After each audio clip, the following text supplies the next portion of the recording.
छत्रपती संभाजीनगरमधील देवळाली परिसरात एक दुदैवी घटना घडली। कुणाल चांदगुडे या 19 वर्षीय तरुणाने खवड्या डोंगर गाठला।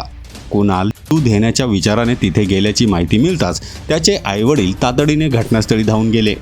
त्याचबरोबर परिसरातील नागरिकांनीही मोठी गर्दी केली। कुणालला समजावून सांगण्यासाठी प्रत्येक जण प्रयत्न करत होता। त्याची आई मुलाला साठी गयावया करत होती।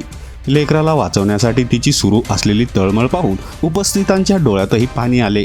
सुरुवातीला कुणालला आयफोन 15 हवा होता आणि त्यासाठी त्याने हट्ट धरल्याचे सांगितले जात होते।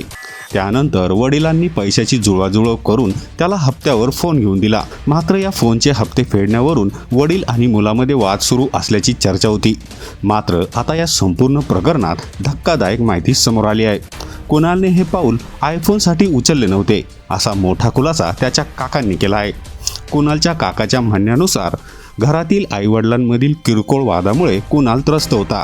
काही दिवसापूर्वीच त्याच्या वडिलांनी त्याला रागावले होते। कुणाल अभ्यासात खूप हुशार होता। आईवडिलांमधील छोटे मोठे वाद तो पाहत होता आणि त्याला त्याचा त्रास होत होता। हे वाद फार मोठे नव्हते। प्रत्येक कुटुंबात जसे छोटे मोठे वाद होतात तसेच त्यांच्यातही वाद होत होते। कुणालने आईवडिलांना घाबरवण्यासाठी किंवा आपली नाराजी व्यक्त करण्यासाठी डोंगरावर जाण्याचा निर्णय घेतला असावा। मात्र तिथे त्याचा पाय घसरल्याचे त्याच्या काकांनी सांगितले।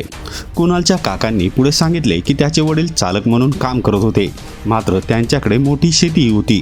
कुणालच्या शिक्षणासाठी त्यांनी मोठ्या प्रमाणात फी भरली होती। कुणालकडे 2 आयफोन होते। इतकेच नाही तर त्याच्या पाळीव कुत्र्यावरही दर महिन्याला 7 ते 8 हजार रुपये खर्च केले जात होते। म्हणजेच घरची परिस्थिती व्यवस्थित होती। कुणालला आयफोन मिळत नव्हता किंवा आयफोनच्या कारणामुळे त्याने हे पाऊल उचलले असे काहीही नव्हते। या घटनेमागे घरातील काही कौटुंबिक समस्या असल्याचे काकांनी स्पष्ट केले। कुणालचे त्याच्या आईसोबत घट्ट नातं होते। आई वडील त्याच्यावर जितके प्रेम करत होते तितकाच कुणालही त्यांच्यावर जीव लावत होता। मात्र कुटुंबातील छोटासा वादही कधी कधी एखाद्याला टोकाचे पाऊल उचलण्यास प्रवृत्त करू शकतो, हे या घटनेतून समोर आले आहे। कुणालच्या प्रकरणामुळे परिसरात मोठी खळबळ उडाली आहे। या घटनेमुळे कुटुंबातील वाद कितीही किरकोळ असले तरी ते मुलावर काय परिणाम करू शकतात याचा गंभीर विचार करण्याची गरज पुन्हा एकदा अधोरेखित झाली आहे।